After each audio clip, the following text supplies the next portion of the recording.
ჩაკრულო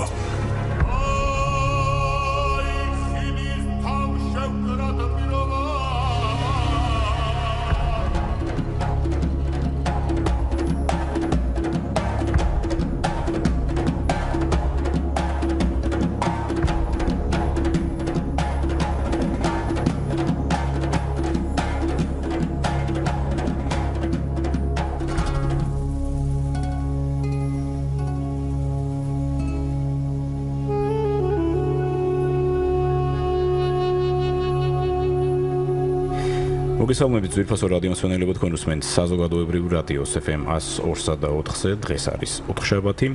ტრადიციულად პირველიდან ორამდე წარმოგიდგენთ მუსიკის საათს. გადაცემა ჩაკრულო პირდაპირ ეთერში დღეს ძალიან საინტერესო გადაცემას წარმოადგენს დათო ცინცაძე და მიხეილ ჯავახიშვილი მუშაობთ პირდაპირ ეთერში. მოგესალმებით საუკეთესო სურვილებით და ვფიქრობ, რომ მართლა საინტერესო იქნება დღევანდელი გადაცემა, მით უმეტეს რომ მიუხედავად აგვისტოს ძალიან დახუნძლულია დღევანდელი ჩვენი ეთერი სიახლეებით და ინფორმაციით.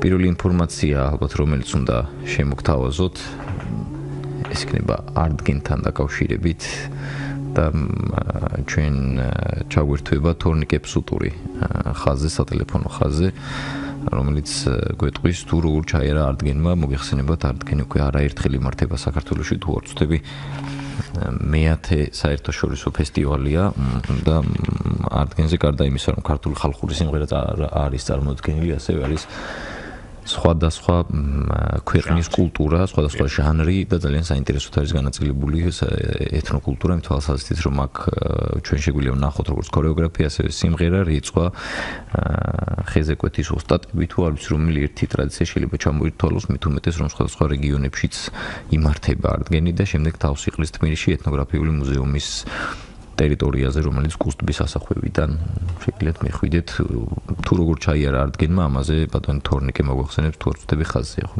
თორნიკე. თორნიკე, მოგესალმებით, გამარჯობა. მერამდე ფესტივალი არტგენი და გითხარით ამის შესახებ. კი ბატონო, წელს არტგენი მე-14 ჩადარდა უკვე. 14 წელია უკვე რაც სტარდება, ხო? დიახ, 14 წელი იყო ეს. 10 ივლისს პირველი გასული კონცერტი ჩატარდა სურამში, ბაიანთხევში პარკში. სადაც იყო შიდა ქართლის ანსამბლები წარმოდგენილი. ბაიანთხევში ხშირად ტარდება ხოლმე არტგენი, ხო? კი, მე-13 წელი იყო რაც ბაიანთხევში ჩატარდა, იმიტომ რომ ეს ერთგვარი ტრადიცია არის, ჩვენი დღევანდელი დევიზი იყო, ეს აუდის ტრადიციებს, მოწესო რაღაც ტრადიციები შემოვიღოთ და ვერაფერს მიყვეს, რა თქმა უნდა, ძველი ტრადიციები არ დავიწყოთ. 10 ივლისს მოდი დავიწყეთ სურამში, ყავდა შიდა ქართლის ანსამბლები. ხოლო საღამოს ყავდა დებიუტანტი ბათუმელი დაძმანი ჯგუფი ასიასო. ხოლო დასვენი კონცერტი კი ჩაატარა ჯგუფა რეგიონალ თავისი ახალგაზრდობით მე ვიცი. შემდეგ გადავინაცვლეთ 12 ივლისს მცხეთაში, სადაც წარმოგიდგენთ მცხეთამციანეთის ანსამბლები. ხოლო საღამოს ყავდა კონცერტი იყო შესაძლოა გორძელას მონაწილეობით. რეგიონულ გასვლებით ეს ხოლო ორი ქონდა, ეს როგორც აღმოჩნდა სურამში და მცხეთაში. ხოლო მოგვიანებით 17 ივლისიდან 24 ივლისის ჩასვლით ვიყავით ეთნოგრაფიულ მუზეუმში. ტრადიციულად ყოველ დღე მეზნა რომ მე კუთხეს რეგიონს, მაგალითად კახეთის რეგიონის და ლეჩხუმის რეგიონს დაიწყო 17 ივლისს. პირველ დღეს ყავდა ასევე დებიუტანტი სოფიეველი, რომელიც ახალგაზრდა ავტორშემსრულებელია, რომელიც ეს ძირითადად ინგლისურ ენაზე სიმღერებს, მაგრამ მას ჰქონდა ქართული ნომრებიც თავის ბენდთან ერთად. მოგვიანებით უკვე გააცხადა გაგრძელდა სხვადასხვა როცა ფოლკლორის საღამოებით მეობდა ხოლმე დაახლოებით 2 საათიდან 2 საათნახევრამდე და უკვე დასვენის კონცერტი იმართებოდა სხვადასხვა ჯგუფების მეშვეობით, როგორც არის ასიასო, რობიგუხიანიძე, რეგიონი, ფრანი, ნიაზიასამიძე, ნინო ქათამაძე და თქმა უნდა ბოლოსკე სუხიშვილებმა დახურა.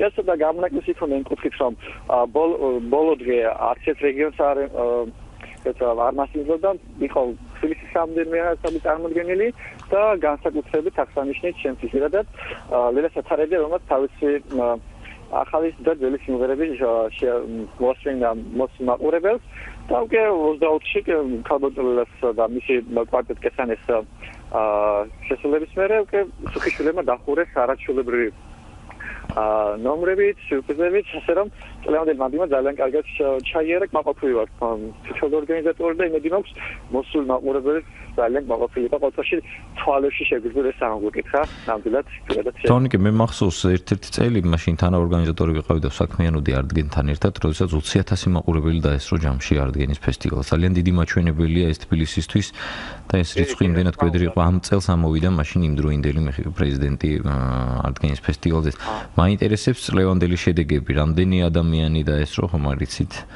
წელს ზუსტი ციფრი გადამახსოვს მაგრამ არანაკლები იყო იმიტომ რომ და განსაკუთრებით საქმეშია ივლისში ტარდება რა თქმა უნდა თბილისში ხელა ხალხი ისეთ გასულია მაგრამ ხალხალო მაინც არის ხოლმე წელსაც ყოფილა გამონაკლისი და რაც მნიშვნელოვანია ძალიან ბევრი ტურისტი იყო ჩამოსული ბილეთების კიდე სულელებს შეძლოთ მანამდე სანამ დაიწყებოდა ეს ფესტივალი სხვადასხვა ონლაინ ინტერნეტ საშუალებებით და ძალიან ბევრი უცხოელი ჩამოვიდა სპეციალურად მიკავშირდებოდნენ პირადად ბევრი მეგობარი ჩამოვიდა ფესტივალისთვის იმიტომ რომ უთმოს მაყურებელს ეთნოგრაფიულ მუზეუმში შეუძლია ნახოს სხვადასხვა სახლები მოგვიყვება ჩვენი ეთნოგრაფიული შედევრები გაეცნოს ყველანაირ კულტურას როგორც ეკოსისტემას სიმღერას რეწვას თარგვას ანუ ყველაფერს ხედეთ აი აბსოლუტურად ასე რომ მოიტანოს ქართულ კულტურას შესაძლოა რაღაც ერთგვარი ერთ დღეს ამოსული იყო მოკლედ სტუმარი უექსემბერ ქართულ კითხველი რაც შეგვიძლია კმაყოფილი და ნახავდა ბევრ რაღაცა საქართველოს შესახებ ასე რომ წელსაც კი ნამდვილად დაძელია ბევრი ხალხი იყო და კმაყოფილები ვართ ძალიან დიდი მადლობა თორნიკე მიხეილ რომ შენ ხარ ჩართული ამბავში ჩემს მეილს შევახსენებ რომ ჩვენ ვისაუბრებთ თორნიკე ფსუტური და ნუგზორ ფსუტურის შვილი გახლავთ თორნიკე შვილი თორნიკე დიდი მადლობა ინფორმაციისთვის ჩვენ წარმატებებს გისურვებთ მომავალ ფესტივალისთვის სამზადის ვიცი რომ მეორე დღიდანვე იწყებს არტგენი ჩვენ შემოგთავაზებთ ჩვენს მეილს შევთავაზებთ ალბათ პრინციპში საინტერესოა ის რომ არტგენმა გარკვეულწილად თავისი საქმე გააკეთა იმისთვის რომ თბილისში ახალგაზრდები დაინტერესებულიყვნენ ქართული ხალხური სიმღერით, ასევე ხალხური შემოქმედებით, იმიტომ რომ პრინციპში საინტერესოა ისიც რომ რაიონში მცხოვრებ სხვადასხვა დარგის ოსტატს მიეცა საშუალება რომ თბილისში ჩამოსულიყო და ამდენიმე კვირის განმავლობაში წარმოიდგინა თავისი შემოქმედება და ქალაქისთვის კიდევ ერთხელ შეეხსენებინა ესე თუ ის კუთხე, ესე თუ ის სიმღერა, ცეკვა, მე მახსოვს როცა დათო ცინცაძე იყო ჩართული ფაქტობრივად თავიდანვე, ხო დავით? ხო, მეორე წელი იყო თუ არ ვცდები და 3-4 წლის განმავლობაში ვიყავი სამხატვრო საბჭოს წევრი. ხალხური მიმართულებით ძალიან საინტერესო იყო მუშაობა. იყო ბანკ კონსტანტას ერთობლივი და უბრუნდით მოგვიანებით ისევ. დიახ, სადაც მოხდა არტგენის ანსამბლების ავთენტური ანსამბლების დაფიქსირება ვიდეოზე, რომელმაც ბანკ კონსტანტამ ასე ვთქვათ ძალიან კარგად მოახერხა და მაშინაც ჩვენ ჩართულები ვიყავით არტგენის აი მუსიკალურ ნაწილში და შევეცადეთ დაგვიფიქსირებინა რამდენიმე საინტერესო ანსამბლი. ამ შემთხვევაში ჩვენ მოვისმენთ რიჰოს საინტერესო შესრულებით. უნდა ითქვას, რომ თითქმის ყველა კუთხის კოლექტივები სტუმრობენ არტგენს და ალბათ მომავალშიც ასე გაგრძელდება და კიდევ უფრო ბევრ საინტერესო საქმეს გააკეთებს არტგენი და რა თქმა უნდა პოპულარიზებას გაუწევს ქართულ ხალხურ სიმღერას საქართველოში და ის ძალიან კარგია, როდესაც უცხოელები ესწრებიან ამ კონცერტებს და შემდეგ უკვე ხდება კიდევ უფრო მეტი პოპულარობა ჩვენი ქვეყნისა და ჩვენი კულტურისა. მე თქვენ შემოგთავაზებთ რამდენიმე წლის წინ გადაღებულ მასალას, ეს არის თუ არ ვცდები, შესრულდება რიჰო. მოვისმინოთ სვანურ სიმღერა და შემდეგ ისევ დავბრუნდებით ეთერში, ეს არის არტგენზე შესრულებული სიმღერა.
ჩვენ მოვისმინეთ ანსამბლ რიჰოს მიერ შესრულებული ლილე.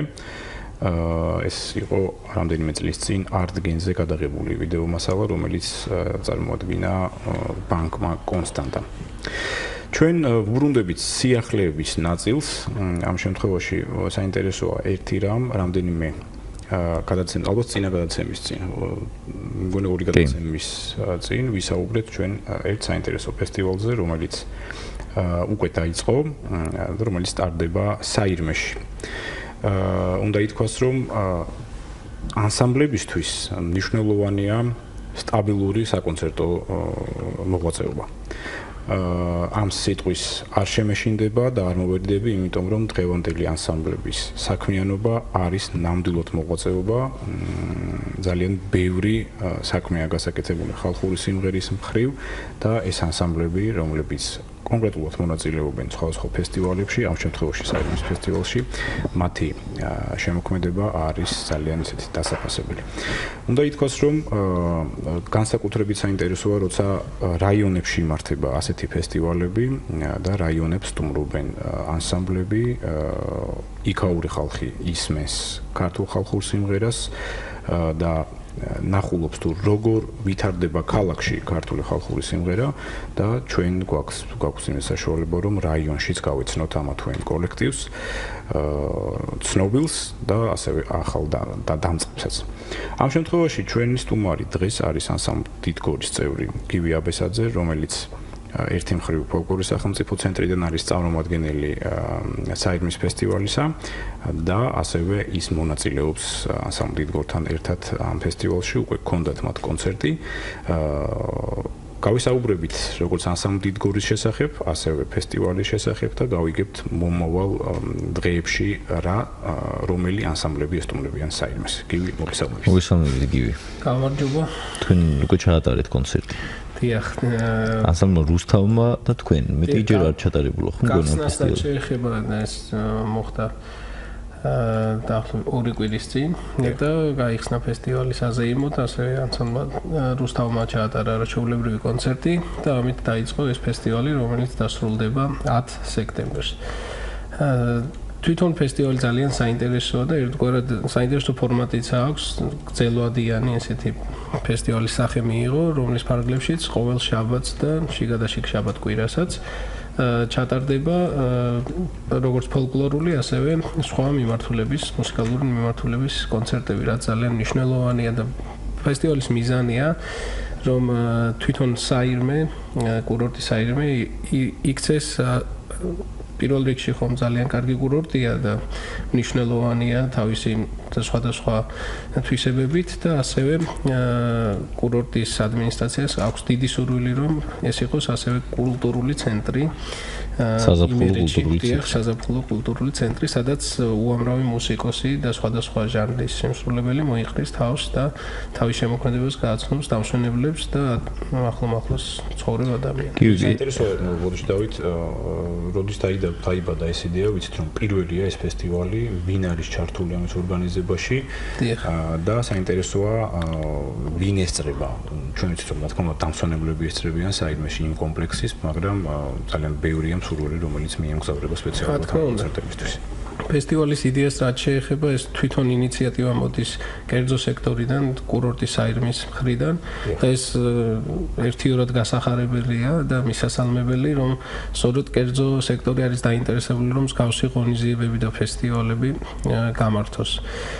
ჩვენი მხრიდან კი ფოლკლორის ცენტრის მხრიდან ეს მხოლოდ მისასალმებელი იყო და რა თქმა უნდა, ყველანაირი მხარდაჭერა გამოუცხადეთ ამ ფესტივალის ინიციატორებს და უკვე შემდეგ ჩვენი ჩართულობით, რაც შეეხება ფოლკლორულ რეკომენდაციებით და კონტაქტებით და ასევე ანსამბლების შერჩევით თუ შემდეგ ორგანიზებით სრულად არის ჩართული ფოლკლორის ცენტრი, რაც შეეხება რა თქმა უნდა ხალხურ სიმღერას და ხალხურ და ბოლო კითხვა რაც მიშონ დაგესრულება ძალიან საინტერესოა, რომ საზოგადოებას რაც შეეხება დასწრება შეუძლია ყველას, მაგრამ პირველ რიგში უმეტესობა დავსწრების არის რა თქმა უნდა დამსვენებლები, როგორც ქართველები, ასევე სხვადასხვა ქვეყნებიდან წარმომადგენლები და ასევე ბაღდათის მუნიციპალიტეტის მიმდებარე თვითონ ბაღდათის მაცხოვრებლები ესწრებიან ამ კონცერტზე ასე ქუთაისიდან და ძალიან ახლოს არის საირმე ამ ჩამოთვლილ ქალაქებთან და რა თქმა უნდა ვისაც სურვილი აქვს და ვისაც შესაძლებლობა რომ დროის გამისა უნდა ითქვას რომ ალბათ ადგილზე გარდა იმისა რომ შეიძლება ადგილზე ბილეთის შეძენა და კონცერტზე დასწრება სრონდერიმე დღის წინ აღმოაჩინეთ რომ ბილეთების შეძენა შესაძლებელია ხელმისაწვდომია სხვადასხვა ვებგვერდებზე და შეუძლიათ ბილეთები ამ სხვა საიტები ვისაც აქვს სურვილი შეიძლება ბილეთები შეუძლიათ ეწვიოთ ბილეთები ჯის ასევე თვითონ კურორტ საირმის ვებგვერდს და ასევე სოციალურ ქსელში და ყველანაირი ინფორმაცია განთავსებულია ძალიან კარგად მუშაობს თვითონ კურორტის საირმის PR მიმართულება და ყველა ინფორმაცია მონაწილეების შესახებ თუ სხვადასხვა სიახლეების შესახებ ეს უმალ ცნობილი ხდება. რაც შეეხება ასამ დიდგორს რა პროგრამა შესრულდა ამ შემთხვევაში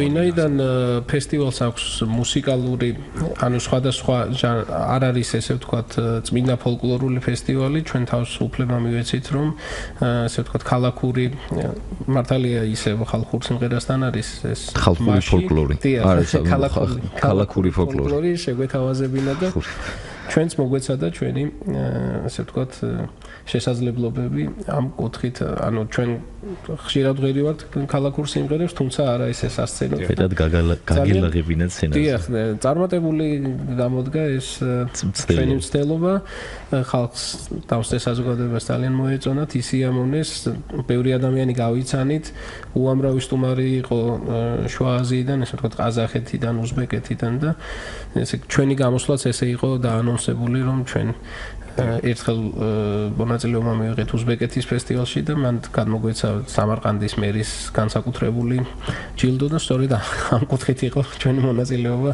დაანონსებული და იმოქმედა ესე ვთქვათ. საინტერესო თქვენ გაქვთ ახალი კომპაქტ დისკი დიდგორის ხომ არ წარმოადგენთ ეს კომპაქტ პრეზენტაცია ხო არ მოხდა იქ დამსწრე საზოგადოებისთვის? არა, სამწუხაროდ ჩვენ არ ესე ვთქვათ ესეთი ოდენობით არ წაგვიღია ჩვენი ისეთი ალბომები, რომ წარდგენა მოგვეხსნა, თუმცა ქონდა რამოდენიმე ერთეული წაღებული და საჩუქრად გადავეცით განსაკუთრებულად დაინტერესებულ. თქვენ თქვით რომ ასამ რუსთავმა გახსნა ეს ფესტივალი და მოდი ჩვენ გვაქვს საშუალება მოვისმინოთ ასამ რუსთავის შესრულებული სიმღერა და ჩვენ რადიო მსმენელსაც გაუზიაროთ ეს განცდათ როგორია როცა ასამ რუსთავს უსმენს შემდეგ დიდგორი მიიღებს მონაწილეობას და ჩვენ გადაცემის მეშვეობით შეგვიძლია იმ ანსამბლების სიმღერების შევთავაზოთ ჩვენ მსმენელს გადაცემის დასრულებამდე რომლებიც მონაწილეობას მიიღებენ. შეეხება ასევე მონაწილეობას მიიღებს ანსამბლი იალონი უკვე შაბათს შემდეგ იქნება რომარ სხილაძის კონცერტი თავის ამერიკელ ესე ვთქვათ კოლეგასთან ერთად ასევე ნეკასეფის ხვერაძის და დავით ნოზაძის ერთობლივი კონცერტი კვირას ხოლო შემდეგ შაბათს უკვე ანსამბლი შავნაბადა წარსდგება მსმენელის წინაშე პასიენტ დახურავს ფესტივალს. პასიენტ დახურავს და მანამდე პასიენტ კვირას დახურავს ფესტივალს და შაბათ დღეს იქნება ანსამბლი იამე თერჯოლიდან, რომელსაც საყვარელი ანსამბლი და ასევე ქუთაისის სახელმწიფო ანსამბლი. მოვისმინოთ ანსამბლი რუსთავი. კი ბატონო, მოვისმინოთ ანსამბლი რუსთავი, ყოველსაც ვის ცნობილი და საყვარელი სიმღერა ბროლის ხელცა. გაჟღერდება ახლა იმერული სიმღერა და შემდეგ დავბრუნდებით ისევ ეთერში.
მოვისმინეთ ანსამბლ რუსთავის შესრულებით ბროლის ხელსა. სიმბოლურად მოვისმინეთ რა თქმა უნდა, იმიტომ რომ რუსთავმა გახსნა საირმის ფესტივალი. თანაც იმერეთში გახსნა. თანაც იმერეთში. და ჩვენ შემდეგი მონაწილე ამ ფესტივალის უნდა იყოს ასე რომ იალონი, რომელსაც შაბათს აქვს კონცერტი, როგორც შაბათს 5 საათზე. გოგონათა გუნდი ესტუმრება საირმეს და ასევე როგორც ვიცი ის ჩვენ ხასსაც ესტუმრა რადიო ტელეფონით გვერდება ნინო ნანეიშვილი ანსამბლ იალონის ხელმძღვანელი, მასთან გავისაუბრებთ ახლა. ნინო, მოგესალმებით. როგორ მიდის იალონისთვის ზაფხულის შემოქმედებითი, ასე ვთქვათ, ცხოვრება? წვა. თან მსგავსი ღონისძიებები რამდენიმე გვაქვს ზაფხულის მანძილზე. და სიცოცხლესთან ერთად რა თქმა უნდა დიდი სიხარულია რომ ზაფხულის თვეშიც გვაქვს საშუალება რომ არ დავკარგოთ ფორმა და გარკვეული რეპეტიციების შეკრებების საშუალებით რაღაც ახალ-ახალი მოვამზადოთ და შევთავაზოთ საინტერესებულ მსმენელებს. რაც შეეხება საირმეს, შაბათს არის საინტერესო კონცერტი თქვენი მონაწილეობით. თქვენი აზრი ფესტივალთან დაკავშირებით და პლუს რა შეასრულებთ, ესეც საინტერესოა, რას მოისმენს იმერელი მსმენელი და ჩვენი უცხოელი სტუმრები, რომელიც საირმეს სტუმრობენ. დიახ, საირმის ფესტივალისთვის ჩვენ სოლო პროგრამას ვამზადებთ, როგორც ძველ რეპერტუარს ჩვენი საკონცერტო გამოსვლებიდან, ასევე რამდენიმე ახალ სიმღერას, რომ ჩვენთვისაც და მსმენელისთვისაც საინტერესო და სახალისო იყოს ჩვენი კიდევ ერთხელ მოსმენა, ან ვინც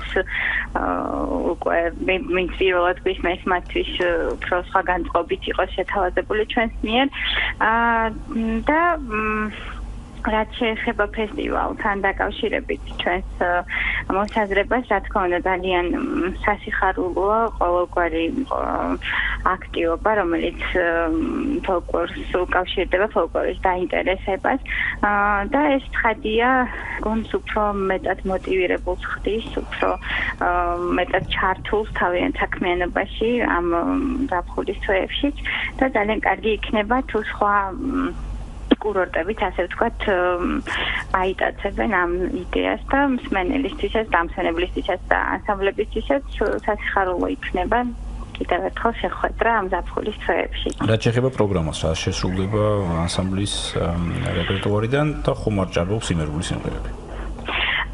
იმერული სიმღერები საერთოდ ჩვენ რეპერტუარში არ ჭარბობს, მაგრამ ამ კონკრეტული კონცერტისთვის რამდენიმე მათგანი მოვამზადეთ. ჩვენი პროგრამა ზოგადად მოგეხსენებათ ბოლო წლებში შევიმუშავეთ ასეთი პროგრამული თემატიკით, შეიძლება ითქვას, ადამიანის დაბადებიდან გარდაცვალებამდე და ამ ხაზს ჯერჯერობით არ ვღალატობთ, შეიძლება ითქვას, რადგან ჩვენთვის რაღაცა საინტერესოა ხოლმე და უფრო დინამიურად ადვილი წარმოსადგენად თვითონ თემატურად ჟანრულად დალაგებული სიმღერები სწორედ ამ პერიოდიზაციის მიხედვით. ძალიან კარგი, ჩვენ წარმატებას გისურვებთ. იმედი მაქვს, მართლაც საინტერესო კონცერტი ჩატარდება იალონის მონაწილეობით შაბათს. უღრმესი მადლობა ნინო ჩართვისთვის. რაც შეეხება პატარა პროგრამას, კიდევ ერთხელ ვიტყვი, რომ შაბათს 12 აგვისტოს იქნება ანსამბლი იალონის კონცერტი, 19 აგვისტოს იქნება დავით ნოზაძე და ნეკასების კვერაძე, რომლებიც წარმოადგენენ თავიანთ შემოქმედებას. 20 აგვისტოს რომარ ცხილაძე წარდგება მსმენელის წინაშე, 26-ში ძალიან გვიხარია, რომ ანსამბლი შავნაბა და ჩავალთ იქ და შევასრულებთ პრაქტიკულად განახლებულ პროგრამას. ეს პროგრამა მზადდება ჩვენი სოლო კონცერტისთვის, რომელიც სექტემბერში იქნება. 2 სექტემბერს ანსამბლი თბილისი, 9 სექტემბერს ანსამბლი იამე და ქუთაისის სახელმწიფო ანსამბლი და 10 სექტემბერს ფესტივალის საზეიმო დახურვაზე ანსამბლი ბასიანი წარდგება მსმენელის წინაშე. მსმენელია, როგორც ხმის რეჟისორი მატყობინებს. მოგესალმებით. გამარჯობათ, მოგესალმებით ყველა სტუდიაში მყოფებს. ძალიან კარგი ეს ფესტივალები, შარშალაც სამხელა მასშტაბური ფესტივალი ჩატარდა და ბევრი ფესტივალები ტარდება საერთოდ, აგერ ახლა საირმეში გამოჩნდა. ძალიან კარგია ყველაფერი, მიხარია მაგრამ მე მინდა ერთ პრობლემაზე ვილაპარაკო. ხადროსაც შევხვები ვარ ამ პრობლემას. აი მასობრიობა დაინტერესებისა, ფოლკლორის დაინტერესებისა შედარებით მაინც ნაკლებია. ჩვენ ახალგაზრდობაში არ უსვენენ, რა ვიცი და ამას მე მგონი მუშაობა უნდა რომ ჩვენ ახალგაზრდობას ყური მიეჩვიოს და დაინტერესდნენ ფოლკლორით. ახლა ჩემთვის ვფიქრობდი, აი ქორწილებში როგორი უგემოვნო მუსიკებია ხოლმე, რას უკრავენ ხოლმე და ჩვენი ფოლკლორი საერთოდ არ ჩანს და არავინ არ მღერის ხალხურ სიმღერებს. ჩემი აზრით ეს თუ მიეჩვევიან და თუ დაინტერესდებიან, შემდეგ შეიძლება ხმები შეუწყონ ერთმანეთს და ქორწილში შეიძლება რომ მოხერხდეს რომ იმღერო როგორც ადრე იყო ხოლმე ქართული ხალხური სიმღერები. ამისთვის ძალიან რადიო ტელევიზიას ძალიან დიდი ფუნქცია აკისრია. თქვენი რადიო სასიამოვნო გამონაკლისი არის ამ შემთხვევაში. ძალიან ბევრს მუშაობენ რომ ისა პოპულარიზაცია გაუწიონ ფოლკლორს ქართულ სიმღერებს, მაგრამ სხვა რადიოებში ბევრჯერ მithქვია ეს პირველად არ ვიძახი, სხვა რადიოებში საერთოდ უგულვებენ ხოლმე სამწუხაროდ. ნამდვილად ასეა, სამწუხაროდ ასე. კი და აი რა უნდა გაკეთდეს რომ უფრო მასიურად გავრცელდეს დაინტერესება ჩვენი სიმღერების მიმართ, მით უმეტეს რომ უნიკალური და მართლა გამორჩეული სიმღერები გვაქვს ქართველებს. მადლობა. დიდი მადლობა. ძალიან დიდი მადლობა თქვენ ესეთ საინტერესო ანალიზისთვის. დგას სანამ პასუხს გავცემდით, კიდევ ერთი მსმენელია, მოგესალმებით. შეიძლება? დიახ. ძანეთ, ოღონდ გთხოვთ რომ ცოტა დაცი. დიდი ხანია. აღარ მსმენია თქვენი ხმა და მომენატრებს ძალიან. ბატონი დავითი ყავს ახლა ეს გადაცემა. დიახ, მიშო და დათო ორივე ვზივართ ეთერში. ხო. ტრადიციულად. ხო, ორივე დაგელაპარაკებით. ხო და რაზე მე პირდაპირ აი გაოცებული და გაუგრებული ვარ. ამდენი ანსამბლები თან რა მაღალ დონეზე ასრულებენ. აი თქვენ ახლა რაც წარადგინეთ და მოვისმინეთ, იყო მშვენიერი და ძალიან მაღალ დონეზე შესრულებული. კიდე რა მინდა გითხრა, აი ჩემ დროს ესე იგი ეს რომელი წლებია, იცით?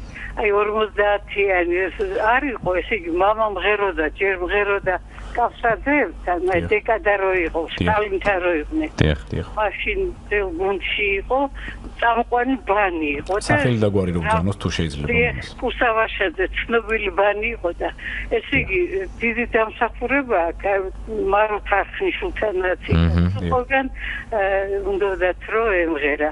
ხო და მე რა მინდოდა, იცით, ცაგარიშვილი იყო სახელმწიფო ანსამბლის ვალერიანი ხელმძღვანელი. დიახ. ხო, ანსამბლი მაშინ სანამ იქნებოდა ანზორი კავსაძე მანამ.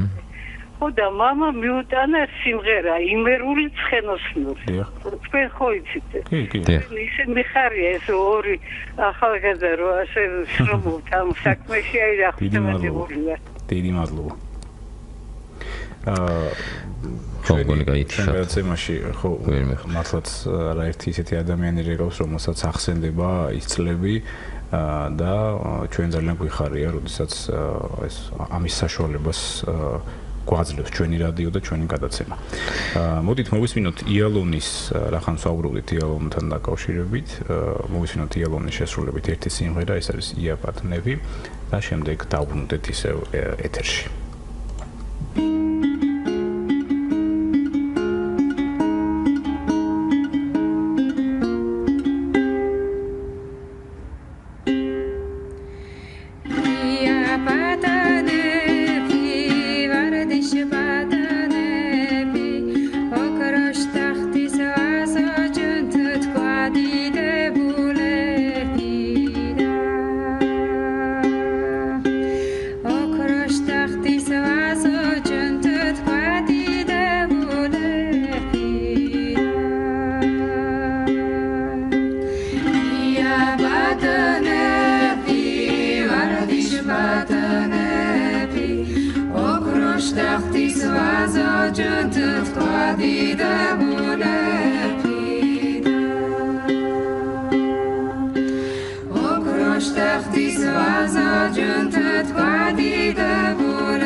Თან სამიალონის შესრულებით იაბატონები ესეთი ძალიან ლამაზი მეგრული სიმღერა ვფიქრობ ძალიან საინტერესო კონცერტს და საინტერესო პროგრამას შესთავაზებს ანსამბლი იალონი საირმის მოსულ სტუმარს და მიშო დღეს ჩვენი თავარი სტუმარი რომელიც ამ ფესტივალზე გვესაუბრება არის გივი აბესაძე ანსამბლი დილგურის წარმომადგენელი რომელსაც წინა შაბათ-კვირას ბოლო კონცერტი მგონი თქვენ გამართეთ ხო? დიახ. და მან სავსეა ემოციით ასე რომ სიამოვნებით მოვისმენდით და მოვსმენდით ალბათ ჩვენ მსმენელს დილგურის შესრულებით ერწამისახეს ახალი კომპაქტისკიდან წარმოგიდგენთ ერთ სიმღერას შემდეგ ისევ დავბრუნდებით ჩვენ გადაცემის დასრულებამდე სულ რამდენიმე წუთი რჩება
ეს მოვისმენთ ასამ დილგურის მიერ შესრულებული ერწამისახესო ამ სიმღერას პოპულარული ვერსია რომელიც ხალხმა იცის ამ შემთხვევაში რაჯული ცეკვით და იმით მაგრამ ეს არის ის უფრო ჩქარი რაჯველების ვარიანტი ეს არის უფრო ისეთი საინტერესო ჩვენ როგორც შემსრულებლებისთვის ასე ვთქვათ და მსმენელებისთვის უფრო ძირძველი ვარიანტისკენ უფრო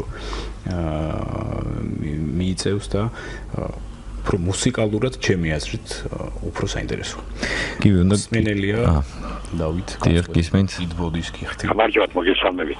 ნამდვილად სასიამოვნო თქვენ გადაცემის მოსმენა და პატრონად საინტერესებდა იცი აი საბჭოთა პერიოდში როდესაც დაბაჭვარში მუშაობლობა იყო იქ ჩვენი სოფლის მკვიდრი ბოჭია იგივე რადიომ გაგუა იყო ლოტბარი და საერთაკათა ამზადებდა და მისი სიმღერები ზოგიერთ განიგია თქვენს რადიოში და მე ბოლო პერიოდში მუშაობდა სკოლაში და სოფლის ბავშვებს ასწავლდა სიმღერას საერთაშორისო პერიოდში მაგრამ სამწუხაროდ გადაიცვალა და მის შესახებ თურანი მასალები მოგეშვა. კიდევ ერთხელ გაიმეორეთ სახელი და გვარი რომ მითხრათ. რადიომ გაგუა ბოჭია რადიომ გაგუა.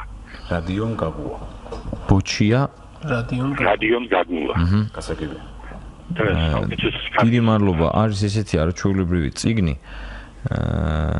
რომელიც ალბათ საქართველოში აი ამ პერიოდისთვის 1900-დან 1960-იან 50-იან წლებამდე ლოტბარების ისტორიას მინი პატარა ბიოგრაფიებით აღწერს ეს ძალიან საინტერესო გამოცემაა ეს წიგნი და აუცილებლად ჩავხედავ ვფიქრობ რომ აქ შეიძლება იყოს ბევრი ისეთი ლოტბარი ამომიკითხავს ამ გამოცემაში რომელიც თან არც გამიგია და მე უცებ აღმოვაჩინოთ რომ ხელა საქმე უკეთებიათ და აუცილებლად თქვენი მოთხოვნით თქვენი სურვილის ჩვენ გავითვალისწინებთ და აუცილებლად ჩავხედავ ამ გამოცემას და აუცილებლად შევეცდები რომ რაღაც გარკვეული ინფორმაცია ამოვიკითხო. ამ შემთხვევაში მოდით ბარემ გივი არის აქ და ის წარმოადგენს ფოლკლორის სახელმწიფო ცენტრს და ჩვენ ვისაუბრეთ მოკლედ წინა გადაცემებში ეს შავი ზღვის საერთაშორისო ფესტივალთან დაკავშირებით. მომავალი გეგმები უნდა მეკითხა მეც და ძალიან საინტერესოა. რაც უკვე ცნობილია, მიდის მუშაობის პროცესი, იგეგმება ეს კონცერტები. კონკრეტულად რა მოხდება 30-დან, ხო? 31 აგვისტოდან და აიღებს სტარტს შავი ზღვის ფოლკლორის საერთაშორისო ფესტივალი. და ეს გახსნა მოხდება ბათუმის საზაფხულო თეატრში, სადაც მონაწილეობას მიიღებენ რა თქმა უნდა ჩვენი სტუმრები, ფესტივალის სტუმრები, ქვეყნები და ასევე ადგილობრივი ანსამბლები და სტუმრები, ესე ვთქვათ, ეგრეთ წოდებული თბილისური გუნდები. რა გუნდები მიიღებენ მონაწილეობას და ვინ სეროდებით სტუმრებს? დიახ, პირველ რიგში დავიწყებ სტუმრებიდან, რა თქმა უნდა, ჩვენ გვეყოლებიან სტუმრები უკრაინიდან, პოლონეთიდან, თურქეთიდან, სომხეთიდან. ასევე ესპანეთიდან არაჩვეულებრივი კოლექტივი, რომელიც დაუწყარ კონცერტს გამართავს და ფლამენკოს შეასრულებს. გივი, რამდენი დღიანი იქნება? ეს არის 3 დღიანი. 3 დღის განმავლობაში. პირველი დღე 31 გახსნა არის 8 საათზე დაგეგმილი ამ ეტაპზე ბათუმის ბულვარში, საზაფხულო თეატრში, შემდეგ ურეკის საკონცერტო დარბაზში გაიმართება კონცერტი.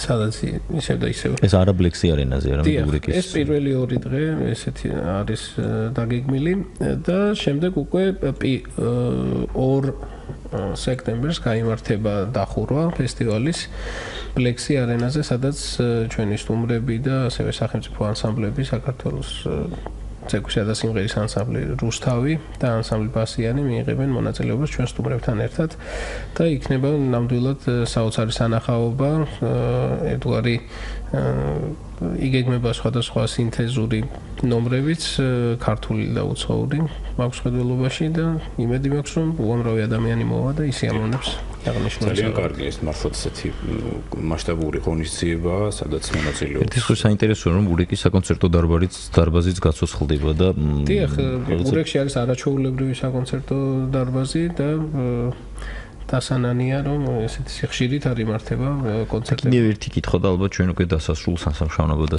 ჩანთის კიდევ ერთი კითხვა მოგესმენთ, ვინაიდან შემდეგ კვირა უწევს ანსამბლის კონცერტი იგივე საირმეში, უნდა გითხოთ რომ გაგრძელდება თუ არა მომავალ წელს საირმის ფესტივალი თუ არა იმასაუბრა. ფესტივალს რომ დაუბრუნდეთ ისევ პირველ რიგში ისევ და ისევ დიდ მადლიერებას გამოთქვამ კურორტ საირმის მიმართ და ადმინისტრაციის მიმართ, რომლებმაც ეს ფესტივალი დააფუძნეს და ესე ვთქვათ, ამ იდეით მიმართეს ფოლკლორის ცენტრს და მნიშვნელოვანია რომ არის მზაობა იმისათვის რომ გაგრძელდეს ეს ფესტივალი და იმედია შემდეგ წლებში უკვე საერთაშორისო ხასიათსაც მიიღებს და არა მარტო ქართველი შემსრულებლები, არამედ უკვე უცხოეთიდანაც გვეყოლება სტუმრები, რომლებიც გაიცნობენ საქართველოს და ნახავენ ამ ულამაზეს კურორტს და თვითონაც წარმოადგენენ ალბათ თავიანთ კულტურას. თავიანთ კულტურას და გააცნობენ ჩვენს მსმენელებს, როგორც ქართველებს, ასევე სტუმრებს.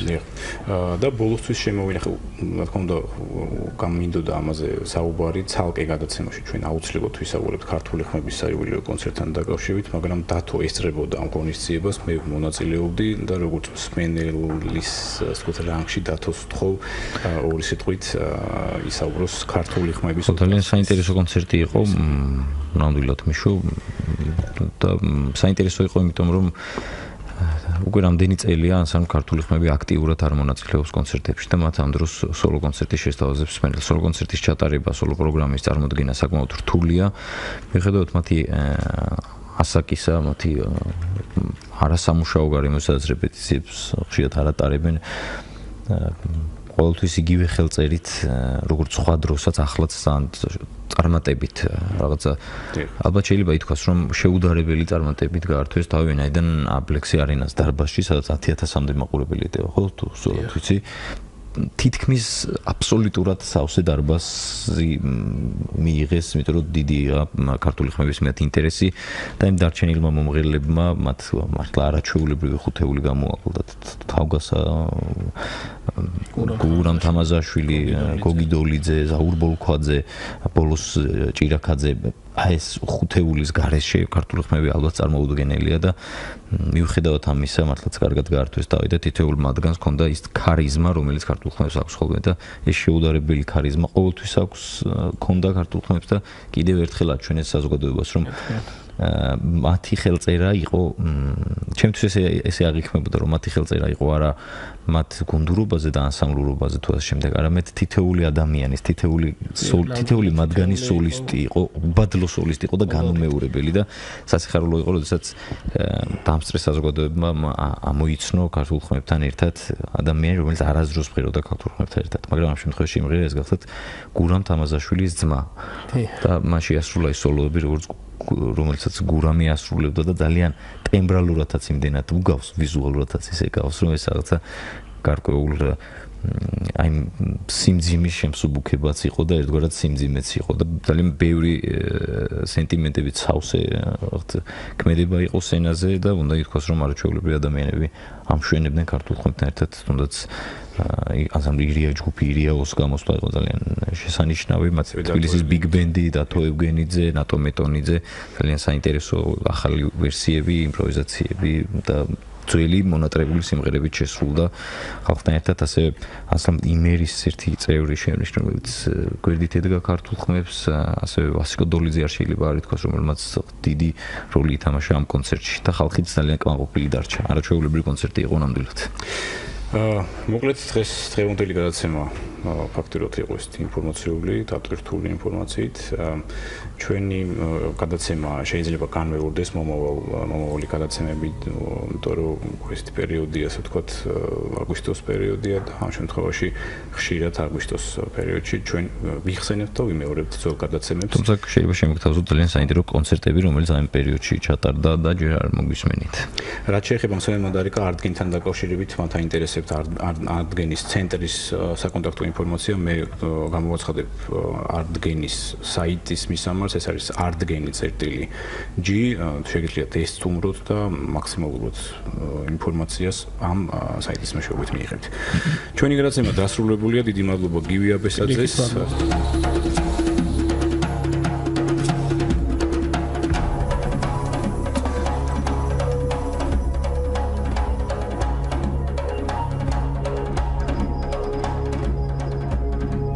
ჩაკრულო